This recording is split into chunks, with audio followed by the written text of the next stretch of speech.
Mi hija se niega a bañarse, la alejé durante la cena, lo que me contó después me rompió el corazón. Mi hija se niega a bañarse todos los días y se deja tener un olor horrible, pero me contó la verdad y quedé completamente devastada. Mi esposo y yo estamos casados hace un tiempo. Él ya tenía a Gael y a Santi de 16 años de su matrimonio anterior. Juntos tenemos a Jessy Tomás y Joaquín. Gael vive en un depa con su novio. Santi vive con nosotros y visita a su mamá y al novio de ella cada 2 fines de semana. Yo adoro a Santi, de verdad, es una alegría inmensa tener una hija con quien crear vínculos.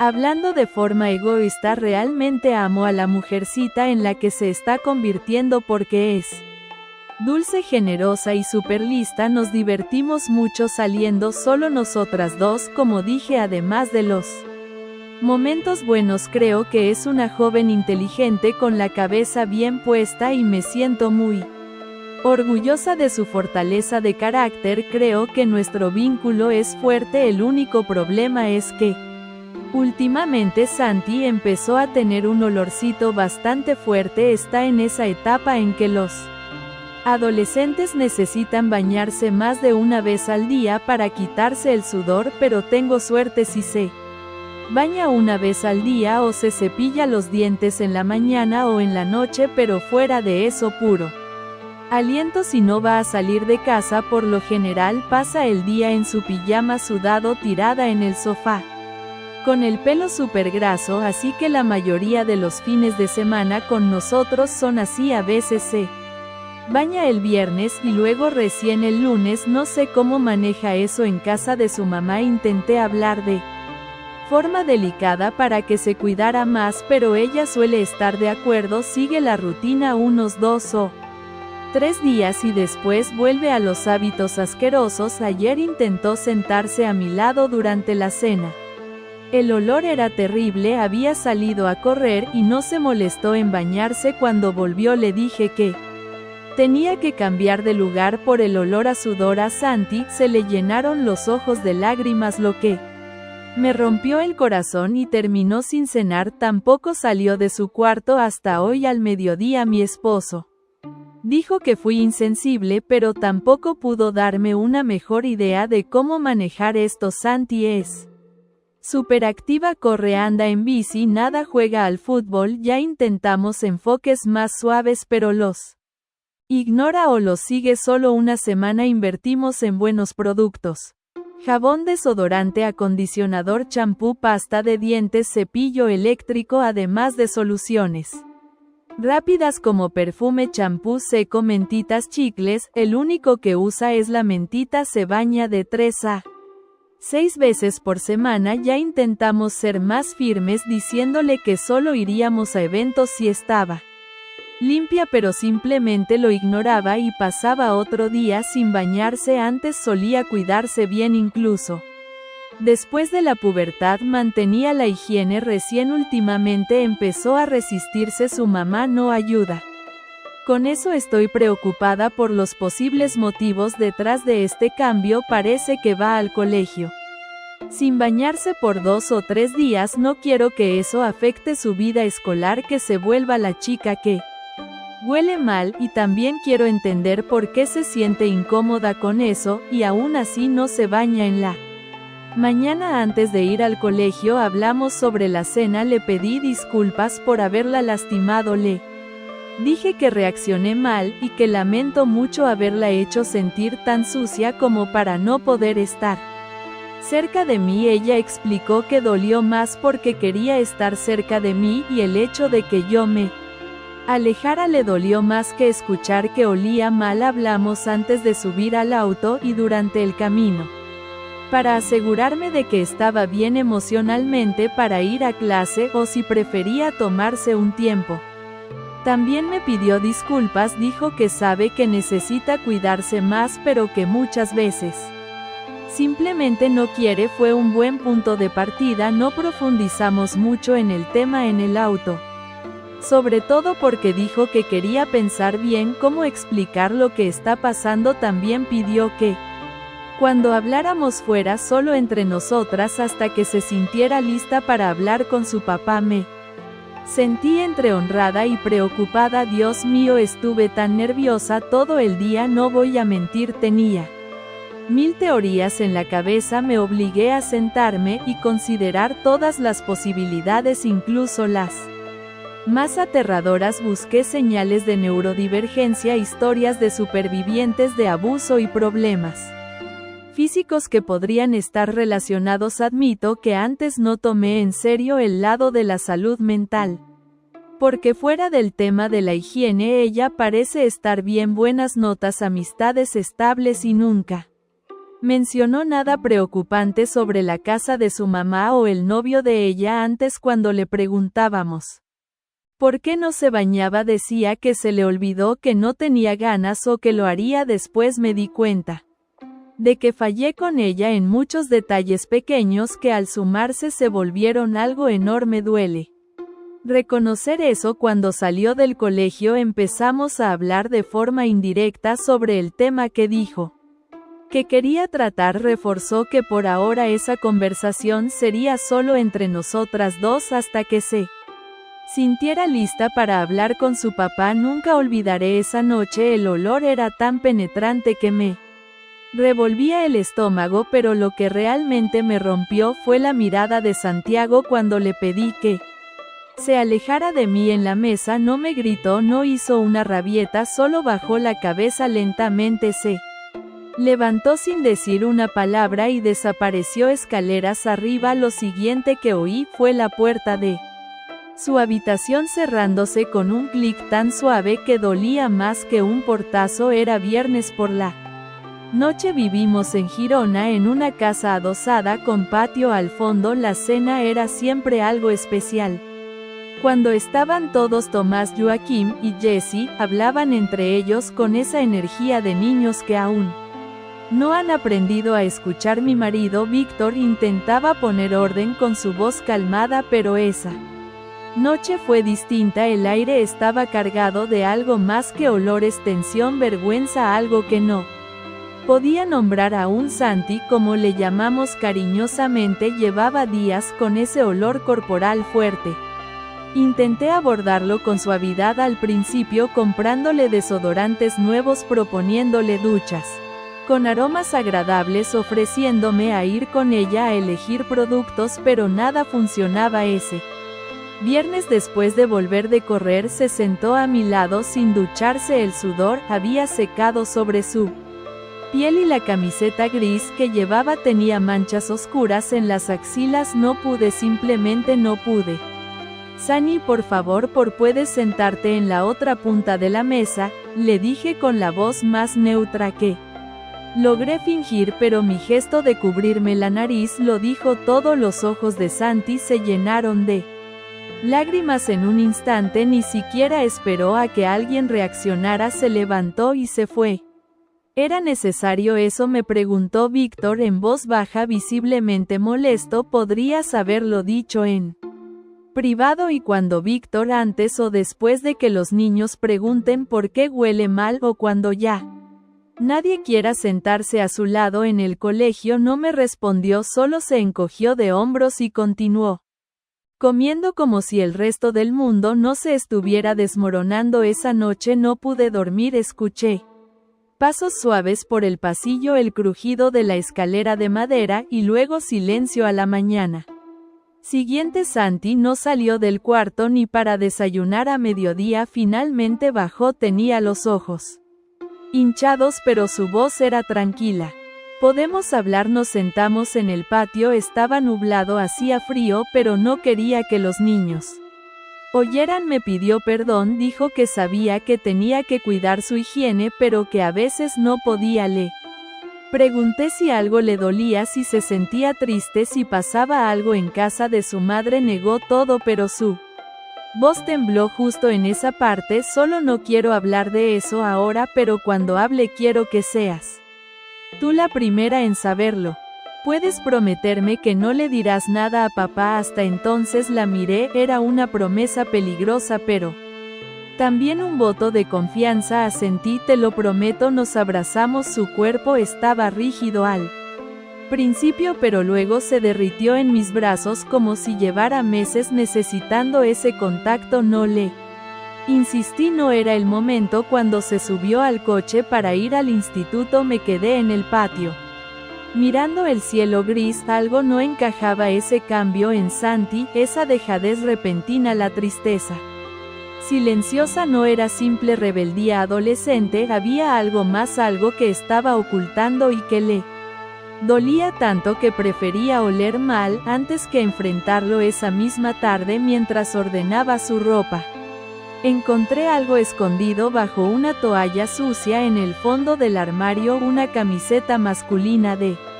adulto visiblemente usada con una mancha oscura en el cuello. No era de Víctor, no era de ninguno de mis hijos y olía a perfume de hombre fuerte. Caro la sostenía entre las manos temblando cuando escuché la puerta principal cerrarse. Santi había vuelto del colegio. No sé cómo describir lo que sentía al oler esa camiseta. Era como si algo dentro de mí gritara, no era solo el perfume caro de un hombre adulto, era la certeza de que eso no debería estar en el armario de una chica de 16 años. Me quedé ahí congelada con la tela entre las manos, el corazón latiéndome en los oídos. No escuché la puerta cerrarse, no escuché a Santi subiendo las escaleras, solo la vi cuando apareció en el umbral, mirándome con una mezcla de susto y resignación.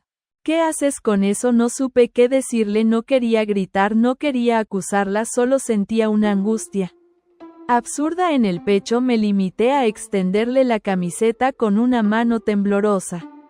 ¿De quién es Santi? Bajó la mirada, no respondió, se acercó lentamente, la tomó de mis manos con delicadeza y la dobló como si fuera lo más frágil del mundo. Luego se sentó en la cama. No puedo contarte aún. Vale, pero te juro que no es lo que parece, Santi. Necesito saber si estás bien, si alguien te ha hecho daño, si mi voz se quebró, si alguien te está obligando a hacer cosas. No levantó la voz de golpe y luego la bajó otra vez como si se arrepintiera. Nadie me está obligando. No, así es complicado. Como ella me miró y sus ojos ya no tenían miedo, tenían furia, no hacia mí sino hacia algo invisible que la rodeaba, porque si hablo destruyo todo, y no estoy lista para eso aún. No sentí que no podía presionarla más, pero tampoco podía quedarme de brazos cruzados, así que le pedí que me diera algo. Una sola cosa que me ayudara a entender sin romper su silencio. Ella dudó mucho, se mordía el labio, se agarraba los dedos, finalmente susurró, ese perfume es de alguien que no debería estar en mi vida.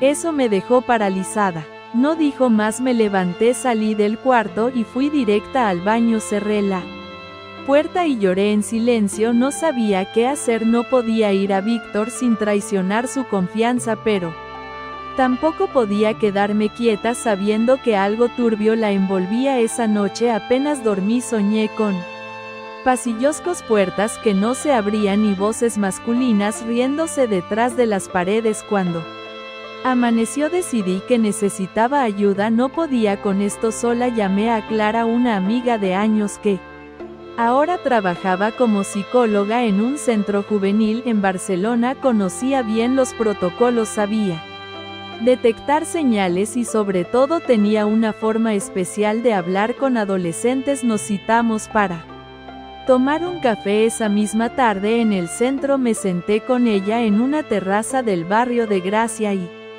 le conté todo desde el principio. Omití lo del perfume por respeto a Santi, pero le hablé del cambio de hábitos, del aislamiento, de su necesidad de controlar con quién hablar. Clara me escuchó sin interrumpirme, solo asentía de vez en cuando. Cuando terminé soltó un suspiro y me dijo algo que me heló la sangre. Eso que describes puede ser trauma, no necesariamente abuso sexual, pero sí emocional.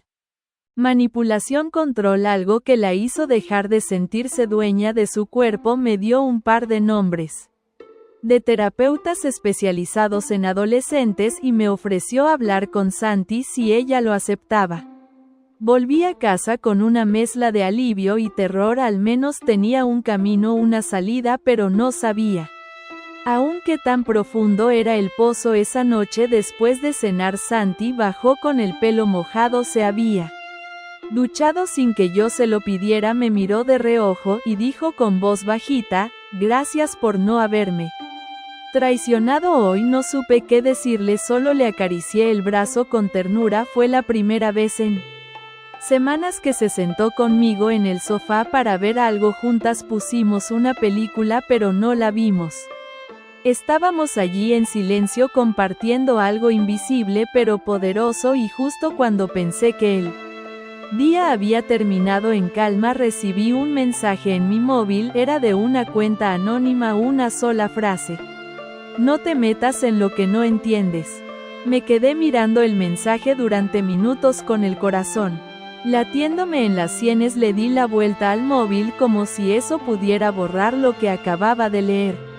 No me atrevía a respirar. El mensaje venía de un número sin identificar y el remitente no aparecía en ninguna red social, solo esas palabras: no te metas en lo que no entiendes, secas a modo de advertencia, de amenaza. Miré a Santi, dormía en el sofá, la cabeza apoyada en una manta, el pelo aún húmedo cayendo sobre su cara. Se veía tan tranquila, tan vulnerable. No podía permitir que nadie la volviera a dañar, no ahora, no después de todo lo que habíamos pasado. No le dije nada, solo me aseguré de bloquear el número y guardar una captura del mensaje. Al día siguiente llevé a Santi al instituto.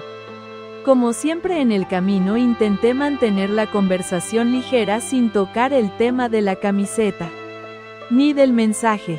¿Has pensado en si quieres hablar con alguien que no sea yo?, le pregunté con cuidado sin apartar la vista de la carretera. Ella se encogió de hombros mirando por la ventana. No sé, tal vez tengo una amiga que es psicóloga, es cercana, amable, puede hablar contigo solo si tú quieres. Impresión. Santi no respondió de inmediato. Al llegar al semáforo de la avinguda Diagonal giró apenas la cabeza y dijo: si la conozco, contigo primero. Sí, asentí aliviada. Por dentro, aunque por fuera fingí neutralidad. Eso era un avance pequeño pero real. La dejé en la entrada del colegio observando cómo caminaba entre los otros adolescentes, su mochila colgando de un solo hombro, los auriculares puestos. Nadie la saludó, nadie la miró, y eso dolió más que cualquier palabra. Volví a casa, pero algo dentro de mí no me dejaba tranquila, así que hice lo que no quería hacer. Revisé su habitación otra vez, no para espiar, para protegerla, para entender. Fue entonces cuando lo encontré dentro de una caja de zapatos vieja, envuelta en una bufanda de lana. Había una pequeña libreta de tapas duras. No era un diario convencional, eran páginas desordenadas, algunas arrancadas, otras llenas de dibujos, garabatos, frases escritas con rabia. Una decía: no puedo decirlo. Nadie lo creería, él tiene todas las palabras. Y otra justo al final: ella no ve nada, finge que todo está bien. Y yo me hundo. Me senté en su cama con la libreta en las manos, no podía respirar. ¿Quién era él? ¿Quién era ella? Su madre, el novio de su madre, Víctor. Yo me sentí enferma. Saqué una hoja de papel, anoté las frases, devolví la libreta a su escondite y me prometí no tocarla más. Lo siguiente que hice fue llamar a Clara. Le conté sobre el mensaje, sobre la libreta, sobre el nuevo nivel de miedo que me recorría la espalda. Esto ya no es solo emocional, dijo con firmeza. Es posible que haya alguien intentando manipularla o incluso intimidarla para que no hable. Necesitamos pruebas o ella tiene que contarlo. Ese mismo día le propuse a Santi que nos viéramos con Clara el sábado. Aceptó sin resistencia. Era como si en el fondo esperara que alguien la empujara a hablar, pero antes de que llegara el sábado todo se torció. Esa noche Víctor me vio más callada de lo habitual. Me preguntó si Estaba bien, le dije que sí, que solo estaba cansada, pero notó que algo me escondía. Esto tiene que ver con Santi. Le mentí no por maldad, sino por miedo, por respeto a la promesa, pero me dolió y creo que él lo notó. Cuando me fui a la cama no podía dormir, me levanté a tomar agua y pasé por el despacho de Víctor. La puerta estaba entreabierta, no tenía por qué entrar, pero algo me llamó la atención. Sobre el escritorio había una carpeta, la abrí sin pensar. Dentro había una hoja impresa con un informe, algo sobre visitas supervisadas. El nombre de la madre de Santi estaba allí, y el del novio de ella también. Un expediente abierto por conducta inapropiada con menores, archivado por falta de pruebas. Y entonces entendí, no era la primera vez que alguien dudaba de ese hombre, no era la primera vez que la justicia cerraba los ojos, y tal vez Víctor lo sabía desde hace tiempo. No pude respirar, me quedé ahí de pie frente al escritorio con los ojos fijos en esos nombres impresos como si fueran marcas al fuego. El expediente había sido archivado como si nada, como si lo que fuera que pasó con ese hombre, porque ya no podía negarlo más, no mereciera atención. Víctor sabía. Volví a cerrar la carpeta con manos temblorosas y la dejé exactamente como estaba. Me senté en el sofá del despacho y me quedé en silencio, escuchando solo el tic-tac del reloj de pared y mi propia respiración entrecortada. Intenté pensar, recordar.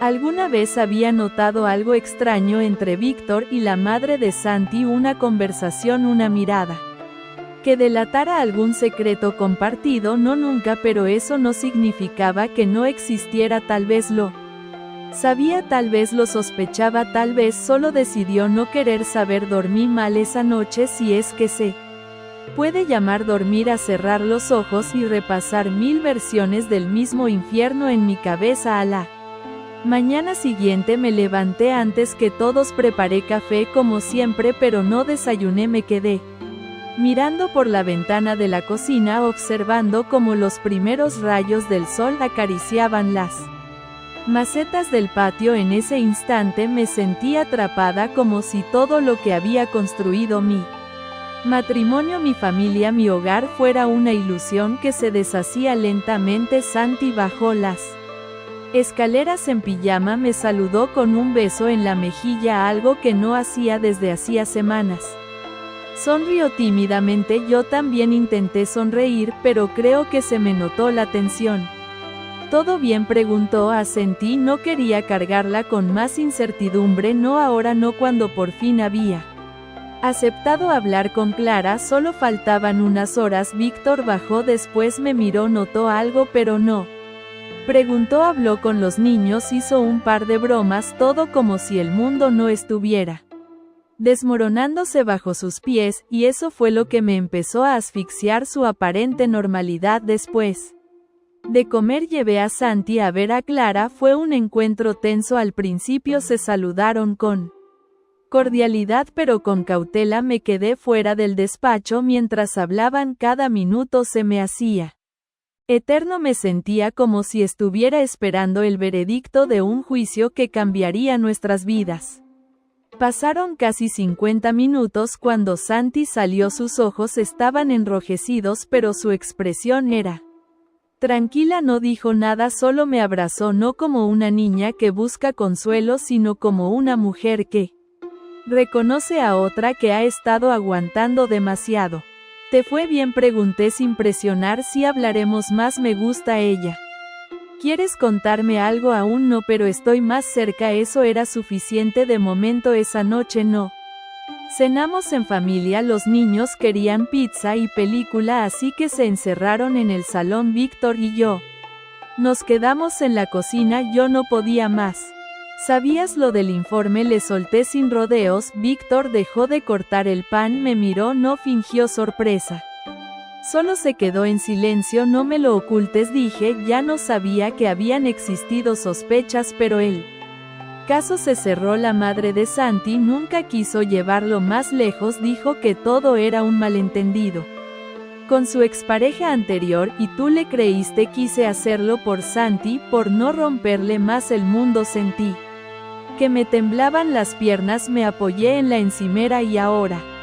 ¿Aún quieres creerlo? Víctor se pasó las manos por la cara, se le veía agotado. No lo sé, ya no sé qué creer, pero si tú tienes dudas, si Santi necesita ayuda, entonces no pienso mirar a otro lado, te lo juro. Le creí por primera vez, le creí de verdad. Esa noche mientras Santi dormía, Clara me escribió un mensaje, solo decía: hay algo más, no puedo decírtelo aún, pero lo sabrás pronto, prepárate. Me quedé despierta hasta las 3 de la mañana esperando no sé qué, y entonces justo cuando empezaba a quedarme dormida sonó un golpe seco en la puerta de entrada. Me levanté de un salto. Cuando abrí había una caja dentro, una carta anónima y un USB. Me temblaban tanto las manos que tardé varios segundos en abrir la caja. No pesaba casi nada, era una caja de cartón simple, sin remitente, sin marca, sin dirección, solo la cinta adhesiva bien pegada y esa aura oscura de amenaza velada que se colaba por las costuras del silencio. Dentro el USB estaba envuelto en papel burbuja la carta sin remitente, también escrita a mano con letra clara. Decía solo una frase: mira esto, luego decide si quieres seguir fingiendo. La palabra me repitió en la cabeza como un eco venenoso, porque yo sabía que no estaba fingiendo nada, estaba intentando sostener una familia que se desmoronaba por las costuras. Estaba tratando de entender qué le pasaba a mi hija sin romperla más, pero tal vez alguien sí estaba fingiendo, tal vez desde mucho antes de que yo siquiera entrara en sus vidas. Esperé a que todos se durmieran, me encerré en el despacho, encendí el ordenador y conecté el USB. Tardó unos segundos en cargar. El corazón me latía tan fuerte que podía sentirlo en la garganta. Había un solo archivo, un video sin título, sin descripción. Lo abrí, la imagen era de baja calidad, grabada claramente desde un móvil. Reconocí el salón de la casa de la madre de Santi, lo supe por los cuadros que una vez vi en una videollamada, por esa lámpara de techo de cristal que parecía de otro siglo. En el video aparecía Santi más joven, tal vez un año atrás. Estaba sentada en el sofá con el cuerpo encogido frente a ella. Fuera de cámara una voz masculina le hablaba: ya te he dicho que no puedes contarlo, nadie va a creerte, ni siquiera tu madre. ¿Quieres que te manden a un centro? Santi no respondía, solo asentía con la cabeza como una niña pequeña que acepta sin entender. Así me gusta, continuaba la voz, y ahora dame el móvil. ¿Sabes las reglas? Mi estómago se retorció. Era él, tenía que ser él, el novio de su madre. No necesitaba ver su cara, esa voz, esa entonación manipuladora. El poder que ejercía sobre Santi era suficiente. Cerré el video, me llevé la mano a la boca para no gritar. Sentía un nudo en el estómago, rabia, miedo, impotencia, todo al mismo tiempo. Ahora lo sabía, y lo peor era que no sabía qué hacer con eso. Clara tenía razón, no era solo trauma, era control, era miedo, era abuso emocional, sino algo peor. Cerré el ordenador, desconecté el USB, y lo guardé en el bolsillo de mi chaqueta. Esa noche no dormí, solo escuché cada pequeño sonido de la casa, las respiraciones suaves de los niños, el crujir del parquet, el leve zumbido del frigorífico. Me sentía como un animal acorralado, como una madre loba que finalmente había visto al lobo. A la mañana siguiente le dije a Víctor que Santi y yo iríamos a Barcelona a ver a Clara de nuevo. No le expliqué por qué él no insistió, tal vez sospechaba, tal vez no quería saber. Santi se mostró más tranquila. Le pregunté si se sentía con fuerza de contarle a Clara algo más. Me miró con unos ojos que ya no parecían los de una adolescente, parecían los de una mujer rota que estaba reuniendo sus piezas. Creo que sí, dijo, pero esta vez quiero que tú estés Dentro y así fue. Nos sentamos en el despacho de Clara. La terapeuta nos recibió con esa mirada profesional cálida pero firme. Le entregué el USB, le pedí que lo viera primero sola. Se encerró unos minutos en la sala contigua. Cuando regresó sus ojos estaban húmedos y su voz diferente. Necesitamos actuar. Santi nos miró, bajó la cabeza. No quiero que mamá se quede sin nada, pero no puedo seguir así. Fue entonces cuando lo soltó todo, no solo lo del control, también las amenazas, las veces que él revisaba su móvil, las veces que la obligó a no ducharse para no llamar la atención de otros, los comentarios que hacían que odiara su cuerpo, el miedo constante de hablar, de respirar, de existir. Lloré, no podía evitarlo, quise levantarme, abrazarla, romper todo lo que ese hombre había construido sobre ella, pero me contuve. Clara nos escuchó durante más de una hora y al final con voz firme nos dijo: tenemos pruebas, tenemos su testimonio, vamos a hacer la denuncia. Santi asintió por primera vez. La vi levantarse derecha como si se quitara un peso de los hombros. Clara la acompañó fuera de la habitación. Yo me quedé allí sentada mirando el vacío. Cuando por fin salimos del centro recibí una llamada de Víctor: tenemos un problema. ¿Qué pasa? Han venido del colegio. Han encontrado algo en la mochila de Santi. Algo grave. Mi corazón se detuvo por un segundo. El tono de voz de Víctor al otro lado del teléfono era seco, urgente, nada que ver con su forma habitual de hablar. ¿Qué han encontrado?, pregunté intentando mantener la calma mientras Santi se subía al coche a mi lado.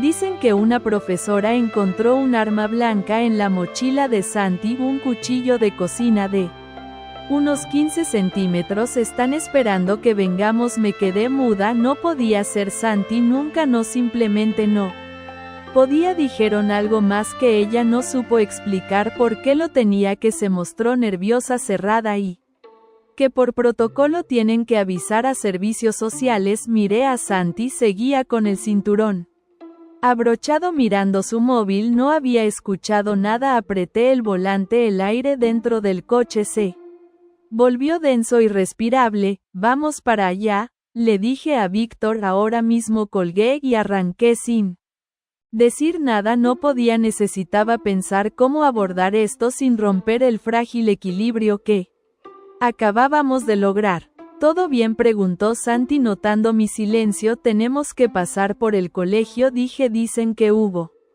un malentendido, mejor aclararlo. Ella frunció el ceño.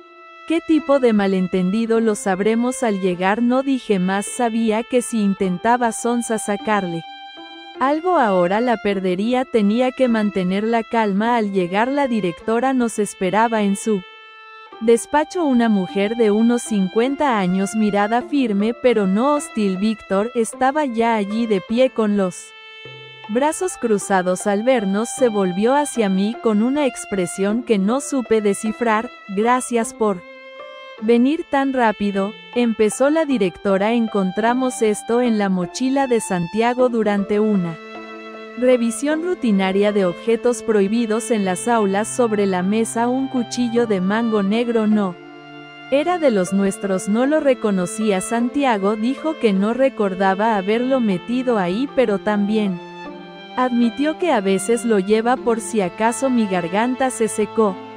¿Por si acaso qué?, pregunté con voz rota. No quiso explicarlo, solo pidió que nos pusiéramos en contacto con vosotros. No hemos llamado a la policía aún por respeto a su historial, pero tenemos que informar a servicios sociales. Lo sabéis, asentí. Claro que lo sabía y lo aceptaba, pero dentro de mí todo era un grito. Salimos del despacho. Santi venía con nosotros, la cara pálida, los ojos brillantes de vergüenza. Esperé hasta estar dentro del coche, entonces me volví hacia ella sin levantar la voz, pero con una firmeza que incluso a mí me sorprendió. ¿Por qué llevabas ese cuchillo? No era para hacer daño, susurró. Entonces, ¿para qué? Guardó silencio unos segundos, luego con la mirada clavada en sus manos dijo: porque si él Intentaba tocarme otra vez, no quería quedarme sin nada. No dijo su nombre, no hizo falta. Ora. ¿Ves?, pregunté sintiendo un frío recorrerme la espina dorsal. Santi se mordió el labio, cerró los ojos y asintió. Una vez me tocó mientras dormía en el sofá, pensé que estaba soñando pero no.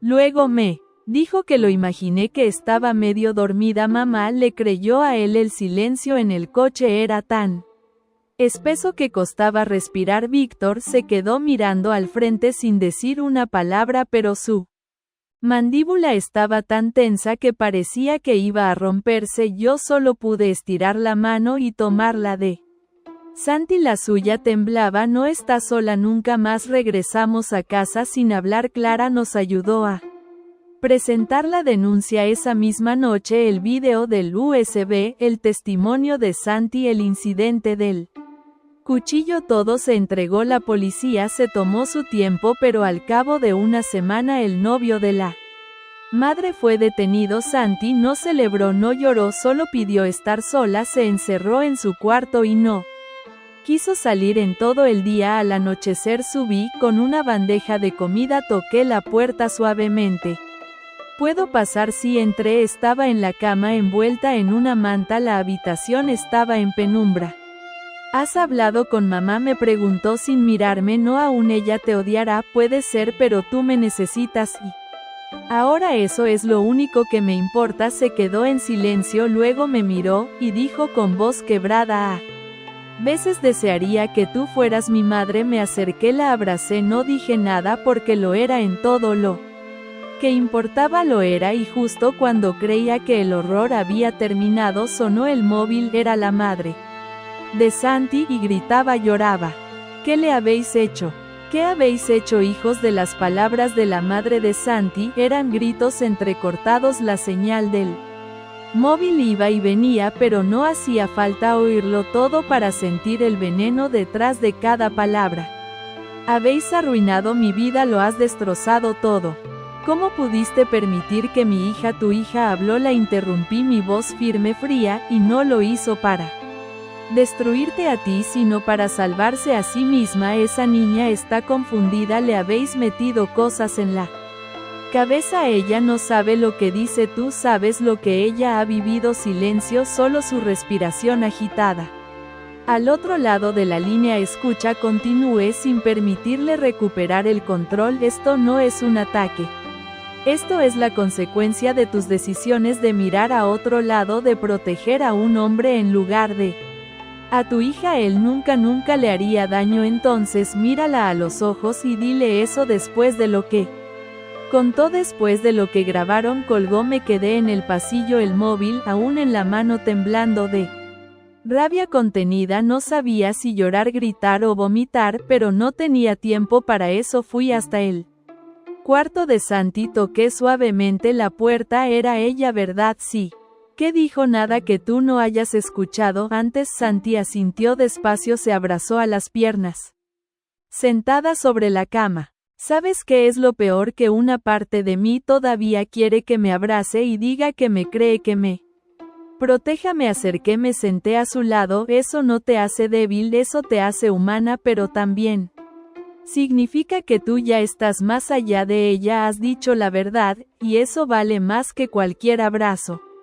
Vacío. Durante los días siguientes todo se movió a velocidad vertiginosa. La policía hizo más preguntas. Clara acompañó a Santi en cada paso. Víctor y yo nos turnábamos para hablar con los asistentes sociales, los abogados, los orientadores del instituto. Pero entonces comenzó la segunda fase del infierno, el juicio mediático, no en los tribunales sino en las redes, en el colegio, en la familia extendida. Comenzaron los murmullos, las miradas, las preguntas disfrazadas de preocupación. Y si se lo inventó ese hombre, era tan amable, siempre tan correcta, tan silenciosa.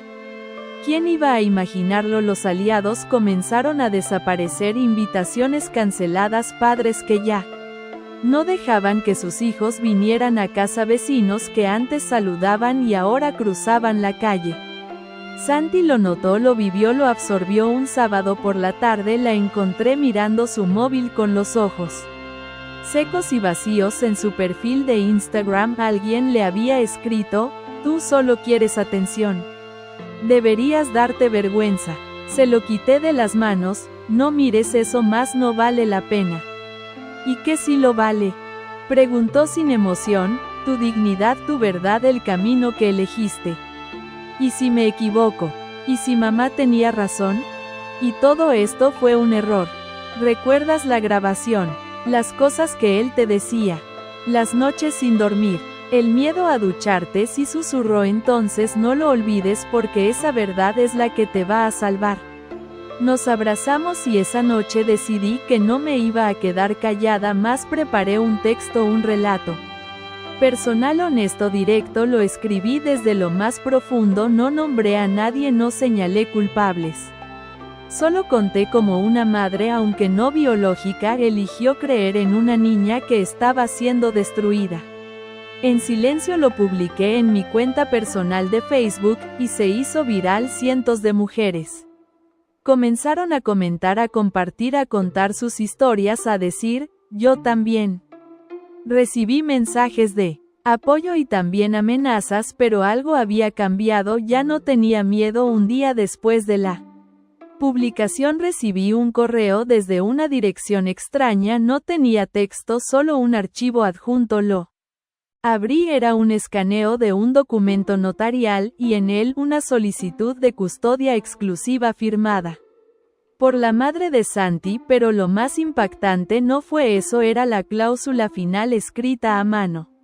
Renuncio a mis derechos sobre ella, nunca fue mi hija. Leí esa frase una y otra vez, incapaz de creerlo. Renuncio a mis derechos sobre ella, nunca fue mi hija. El papel temblaba en mis manos. Víctor lo leyó en silencio detrás de mí, de pie, con la espalda tensa como una cuerda de piano. No dijo nada. Solo apoyó una mano sobre mi hombro, y sentí en ese gesto la impotencia, la tristeza y la rabia que compartíamos sin necesidad de palabras. ¿Cómo alguien podía escribir eso?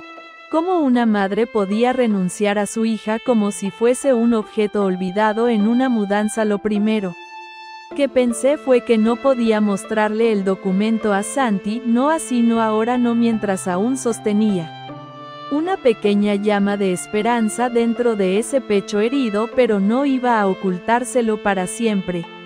Solo necesitaba encontrar el momento correcto, el momento en que sus propias raíces estuvieran lo bastante fuertes como para resistir esa tormenta final. Me encerré en el despacho y llamé a Clara. Le conté todo. Su respuesta fue inmediata: no se lo muestres aún, ella está avanzando, pero está frágil.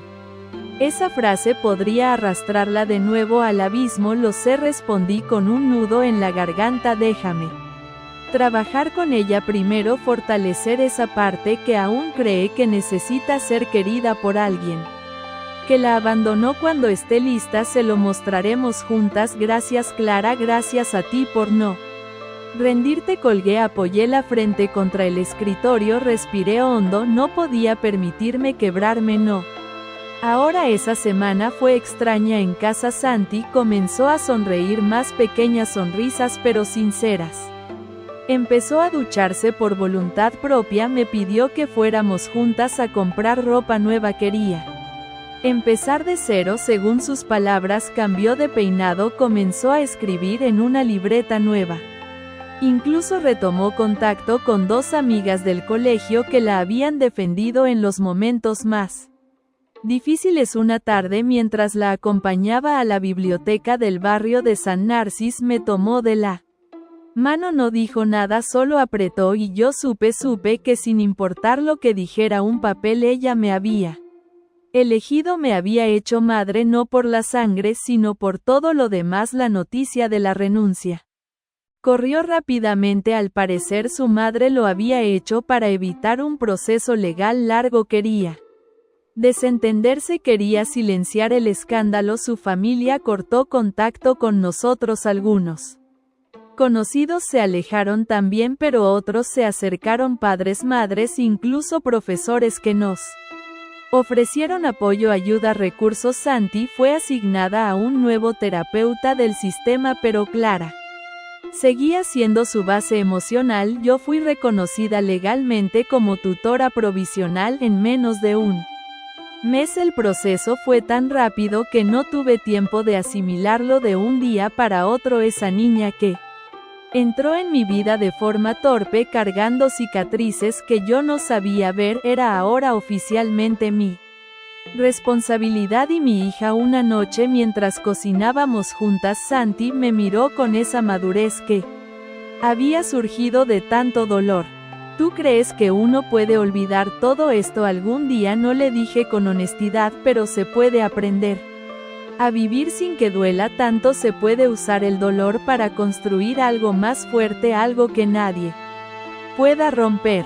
Tú hiciste eso. Lo intento cada día. Ella sonrió. Yo también lo voy a intentar, y por primera vez lo creí. Esa misma semana recibimos una carta certificada del juzgado. La fecha del juicio se había adelantado. La declaración de Santi junto con el video y las pruebas bastaban para abrir una causa penal, pero no era eso lo que me hizo temblar. Era el nombre del abogado defensor del acusado, un nombre que conocía el hermano de Víctor. No podía ser el nombre en la carta, era claro: Álvaro Esteve, abogado defensor del acusado, el hermano menor de Víctor, ese mismo con el que habíamos pasado las Navidades el año anterior, que jugaba con Joaquín como si fuera su sobrino de sangre, que me miraba siempre con una sonrisa amable, como si la vida no escondiera secretos. Lo llamé, no pude esperar. Álvaro: hola. ¿Todo bien? Recibí la carta del juzgado. ¿Tú vas a defenderlo? Silencio, un silencio denso, frío. Mira, yo solo estoy haciendo mi trabajo. Tu trabajo es defender a un hombre acusado de manipular, amenazar y posiblemente abusar de una menor. No hay pruebas directas de abuso físico, solo el video, y el video es prueba suficiente para cualquier persona con alma marina. Por favor, no me llames así, le grité y mi voz resonó por toda la casa. Cerré la puerta del despacho para que nadie más oyera. Estás defendiendo al hombre que destrozó a Santi, a tu sobrina, Álvaro, porque eso es lo que es, ¿no? ¿O solo es parte de una historia que prefieres ignorar? Víctor no está de acuerdo con esto. Si eso te consuela. No me consuela, me enferma. Colgué. Cuando salí del despacho, Santi me estaba esperando. Tenía los brazos cruzados, los ojos encendidos. Es verdad. No mentí. Sí, Álvaro lo va a defender, y papá lo sabía, ¿no? Al menos eso me dijo. Quiero hablar con él.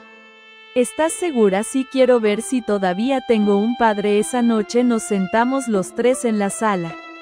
Víctor parecía más viejo, más frágil. No me miró a los ojos cuando Santi le habló. ¿Vas a permitir que tu hermano defienda a ese hombre? No puedo impedirle que trabaje, pero no estoy de acuerdo con su decisión. ¿Vas a testificar a mi favor? Víctor bajó la cabeza. Si lo hago, destruyo mi relación con él para siempre. La familia.